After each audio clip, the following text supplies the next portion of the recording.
know you heard me. Oh shit, is it too much? I'm just trying to have fun. Whoever made these calls, know this. Most masturbators are caught within the first 48 hours. We're fucked. Get back here! Run, Johnny! The wait is absolutely over, and the details we've been craving for the next chapter of Ted's chaotic life are finally here.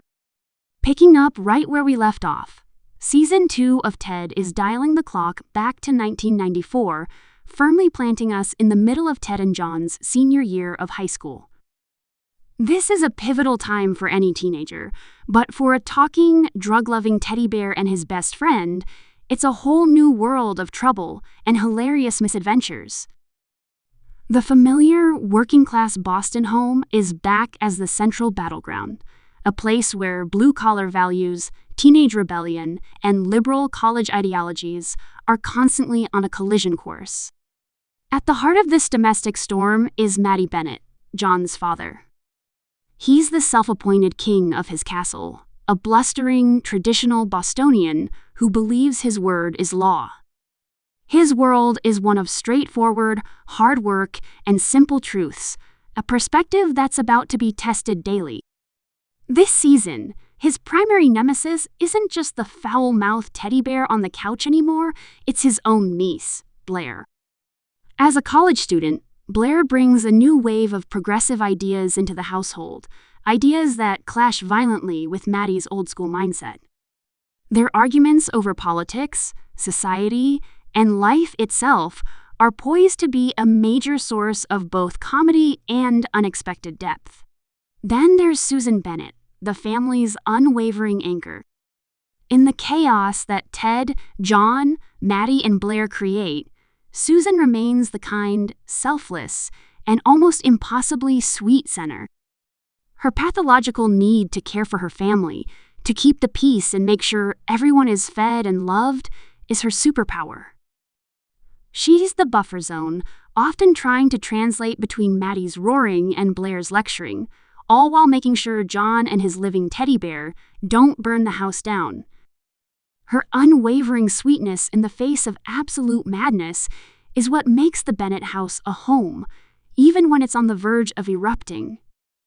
For Ted and John, senior year is supposed to be about futures.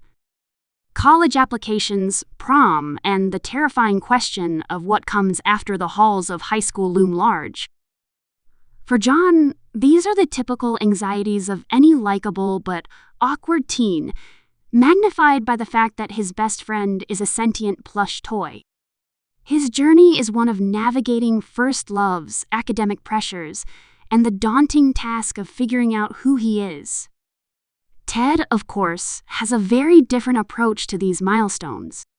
His concerns are less about SAT scores and more about where the next party is, how to score weed, and ensuring his legacy as the most legendary bear in Boston history. Their dynamic is the core of the show, a beautiful, profane friendship where loyalty is everything, even if their methods of tackling life are wildly different. Blaire's presence adds a fascinating new layer to the family dynamic. As an outspoken student, she's bringing the intellectual and social debates of a 1,990s university campus back to the dinner table. She challenges everything from gender norms to political policies, directly confronting Matty's entrenched views. This isn't just for comedic effect, it's a genuine generational and ideological clash. It forces everyone, including Ted and John, to examine their own beliefs, even if Ted's examination usually ends with a crude joke. Blaire represents the changing world outside their Boston bubble, a world that John will soon have to enter. The setting of 1994 is a character in itself. This is a world without smartphones, where mixtapes are currency. Flannel is the uniform, and the music is grunge and hip-hop. The show has a rich playground of nostalgia to explore, from the fashion disasters to the cultural touchstones. Imagine Ted's take on Kurt Cobain, or his attempts to understand the emerging internet.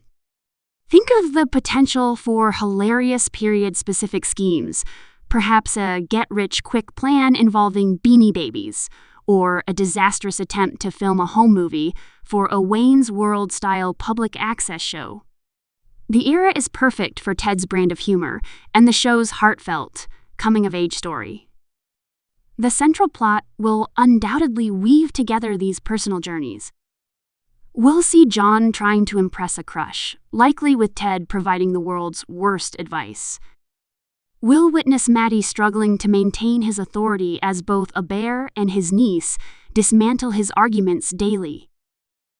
Susan will probably embark on a well-meaning project that inadvertently causes chaos, and Blaire will launch a crusade for some social cause, recruiting a very reluctant Ted and John to her side. The beauty of the setup is how these individual stories will intersect and explode under one roof, creating the perfect storm of heartfelt and hysterical moments. Expect the friendship between Ted and John to be tested like never before. The pressure of impending adulthood has a way of straining even the strongest bonds. Will they stay inseparable if John gets accepted to a college out of state? Can their friendship, built on couch-based hijinks, survive the real world? These are the poignant questions that will lurk beneath the surface of the raunchy comedy. Ted, for all his bravado, likely faces his own existential crisis. What is a teddy bear's purpose when his best friend grows up? The release strategy is following the successful pattern of the first season, with all episodes dropping at once for a binge-ready feast. This allows viewers to fully immerse themselves in the chaotic week-by-week adventures of the Bennett family as they navigate this tumultuous year. It's the perfect format for a show that balances longer character arcs with self-contained, outrageous scenarios. From what we can piece together, the new season promises to double down on what made the first so beloved, the rude, hilarious, and surprisingly sincere heart at its core. It's a show about family in all its messy, complicated, and argumentative glory. It's about a boy and his bear facing the last days of their childhood together. And it's about the universal struggle of figuring out where you belong in a world that's constantly changing. With the 1994 backdrop, the amplified family dynamics, and the high stakes of senior year, Ted Season 2 is shaping up to be a wild, nostalgic, and deeply funny ride back to a time when the biggest problems in life could often be solved or massively complicated by a talking teddy bear with a bad attitude.